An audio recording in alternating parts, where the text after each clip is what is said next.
Hey, what's up everyone? Hope you guys are doing absolutely amazing. This is your boy Case coming at you guys again with another Tower of Fantasy video. In today's video, I actually wanted to discuss with you guys my theory on what is going to be the upcoming banner schedule. Now, I know a lot of you guys have been following the CN version and you guys were referring to some of my videos to follow that banner schedule. It's unfortunate that, the global version kind of threw us for a loop and threw the banner schedule in a totally different direction.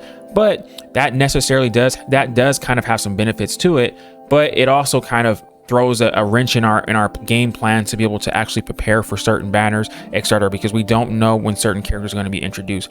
But I do want to just talk with you guys about how you guys can actually predict which characters are going to be introduced next. If you guys have been paying attention to the story, you will actually have started to notice that Hada Studios is actually introducing characters within their introduction within the story. When are they getting the most screen time? So with Nemesis being the first and foremost character to kind of get the most screen time at the beginning, she's the most significant character. They dropped her banner. Well, if you guys pay attention to the story as well, and you've been playing the game, who's the other character outside of Nemesis who has really caught a lot of players' attention, that's unique, that is getting a lot of screen time? That character is Frigg. Frigg has been playing a super pivotal role within the story, so it would only make sense to drop Frigg right now.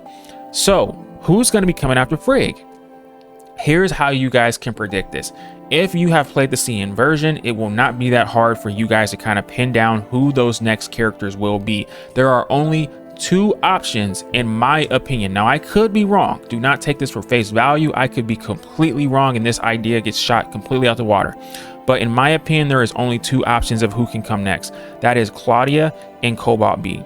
Now, here's what I think. It would make total sense for them to actually drop Claudia's banner next. And here's why I say that. If you guys go back and look at the Claudia banner, the Claudia trailer, if you go to the end of her trailer, you guys will actually see something that is pretty significant. Claudia is actually in Vera at the end of her character trailer. And now with the introduction of Vera coming earlier than we had actually anticipated, it would make total sense. That trailer would line up perfectly if they were to introduce that trailer right after Frigg's banner. If they were to introduce Claudia right after Frigg's banner and release that trailer, it would be a awesome, amazing segue going into Vera, because at the end of her trailer, you see Claudia walking into the desert, and then you see Vera, the mirror city, in the distance. That would be the perfect segue going into Vera, and then you drop Ruby right after that.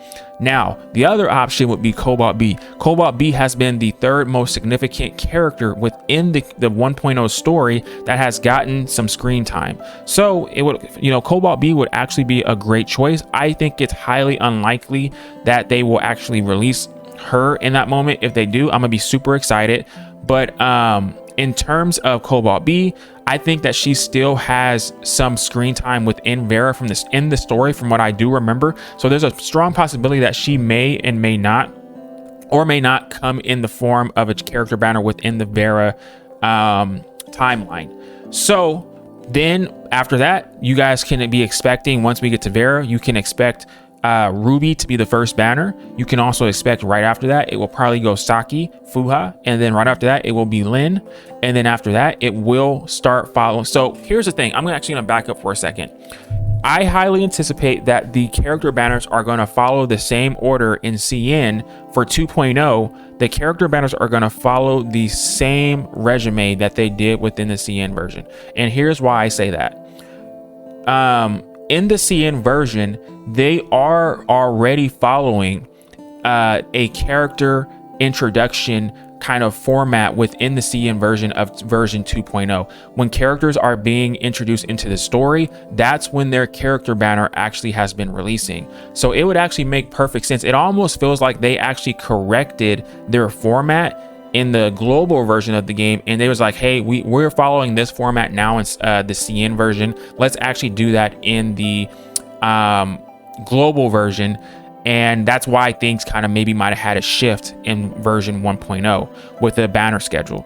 So that's what I think in terms of just the banner schedule. As you guys do know, we are going to be getting, like I said, we're going to be getting Ruby, Saki, Lin, Lyra. Then we're going to be after that getting what is his name? Tian Ling.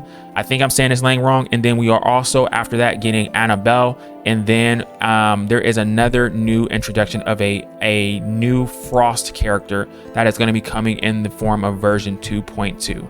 So hopefully you guys are looking forward to that. I'm super excited. As always, guys, I will catch you guys later. This is your boy Case. Peace.